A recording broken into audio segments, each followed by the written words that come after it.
Da da da da da. Shout out to the WNBA and especially Caitlin Clark.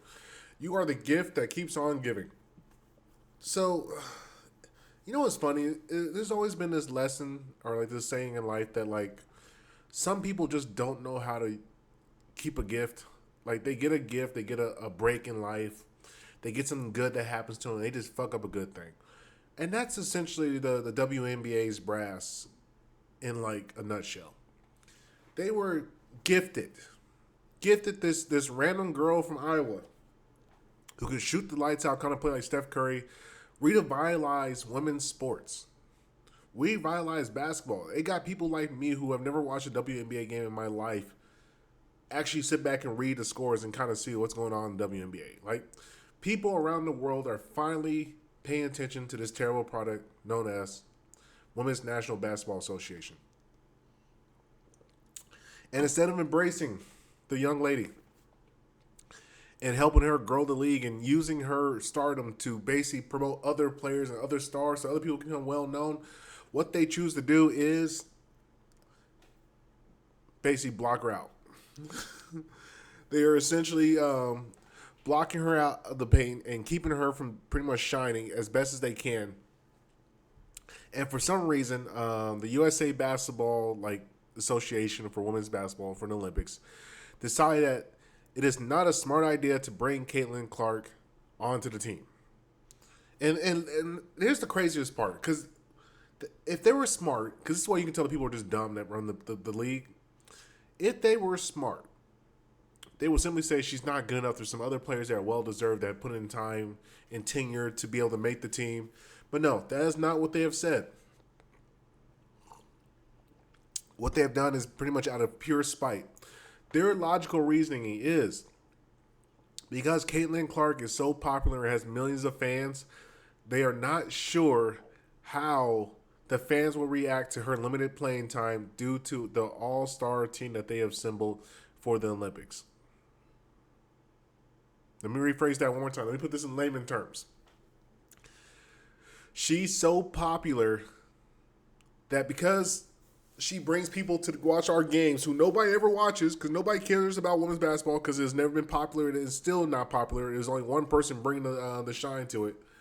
Because she brings eyes and attention to it, we have decided not to put her on the team because we don't think it's a good idea for her to not get the experience to play because she can't play full time. So rather than bring her on, even though we think that she is good enough to make the team, we do believe she's good enough to make the team, we are not going to bring her on so her fans are not mad that she's not playing during the season of Olympic trials or during Olympic games. That might be the stupidest reason I've ever heard in my life. That's retarded. That is retarded. And this is why the WNBA does not grow. I used to think it's just maybe because the product was bad. No, it might be because the leadership is also bad too. They stifle their own growth. In a league where it is pretty much only operating due to the goodwill of the men of of the men of the NBA, is basically a moral victory for women. And instead of doing the thing that can help make some money, because if this was actually a real league that was run off of profits and revenue, it would not exist. This league would not be existing. This league would have died out almost pretty much after the first year. It would have died out probably. It would have been bankrupt. They would be just taking a loss every year.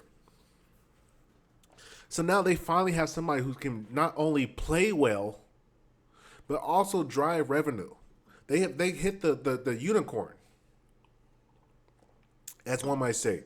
And she is not a devilish figure. She comes early. She signs a bunch of the kids' gear. And she stays after the games and signs autographs and gears.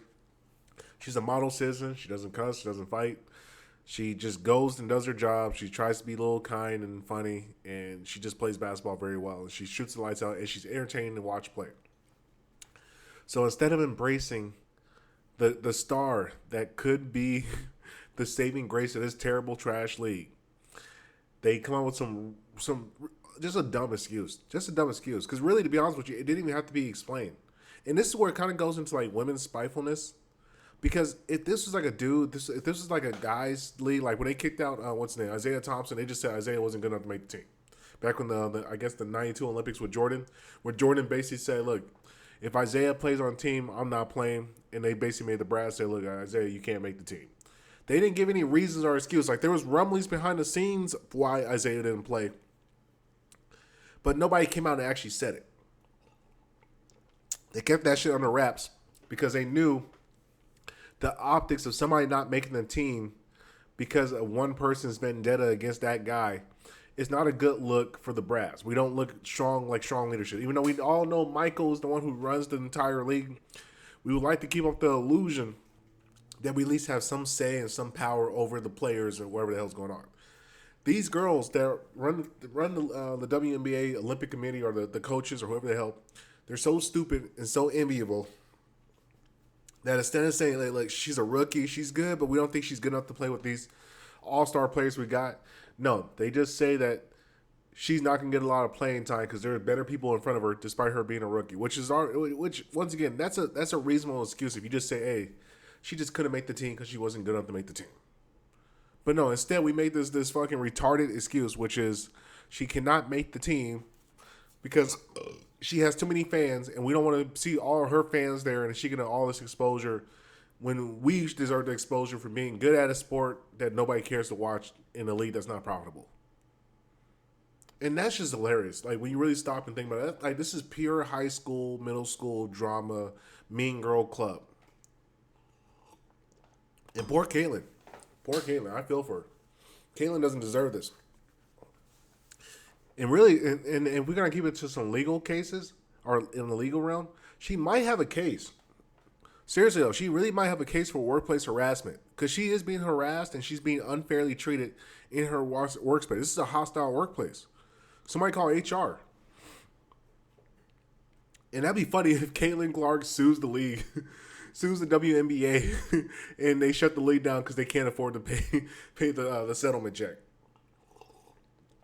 That's where we're headed. Like I don't get it. Well, actually, I take that back. I do get it, but I don't understand why. But then again, I do understand why because women are very vengeful. They're very amiable, and they don't like somebody else taking. How can I put it? It's like a crabs in a barrel mentality. They can't look past today to see the greater tomorrow if they embrace the girl. See, like men all understand, like, look, mutual destruction. I want to be at my job tomorrow, so I'm not going to blow up the spot and make it worse for all of us because I would like to keep my job. So if I keep my job and I deal with this person who might not be my cup of tea, I make more money in the long run. So I'm going to go ahead and just deal with it. Or I can do something else, which is go start my own job. But if I don't want to do that, then guess what? I'm going to have to go ahead and deal with the Caitlin Clark thing. And see, this is kind of like the issue that I think a lot of people are dealing with when it comes to Caitlin. Is like we're just watching nepotism, not nepotism, but we're watching like just, yeah, it's, I guess you would say a weird girls club or nepotism where they have embraced being losers and nobody watching the games, and they find the vanity of them, the vanity of the players, the vanity of the women, think that their own self-importance, like, look, she wasn't here, she's not like us, she wasn't here when nobody's watching. Instead of looking at that as a bad thing and realizing, hey, maybe more people will watch you guys are more warming, more welcoming, and then make it so much about you and try to make a better product and try to do things and be open to ideas that might bring in new fans because nobody wants to watch men's basketball being played by women. Let's change the rules up. Lower the court. Smaller. Well, the ball's already smaller, but lower the court. Maybe make the court smaller. Let's get some dunking. Let's see some more excitement. I would love to watch women dunk on each other women. That would be dope. There's so many different things they could probably change and innovate to make the league more interesting, but instead, they keep clinging on to this idea that we should be like the guys and do what the guys do, even though we're not as good as the guys. And somehow somebody's going to keep watching our terrible product. And the beauty of Caitlyn is, like, Caitlyn actually was, for some reason, some mix up in the algorithm. She has created that spark to make guys, or just general people in the public, care and become casual watchers of the WNBA. But, like I said, in the future, what's more likely going to happen is Caitlyn will eventually leave this terrible sport, maybe go play in Europe, play with the Big Three, and build a big-ass middle finger towards the WNBA. Appreciate you guys for listening. Thank you. Bye.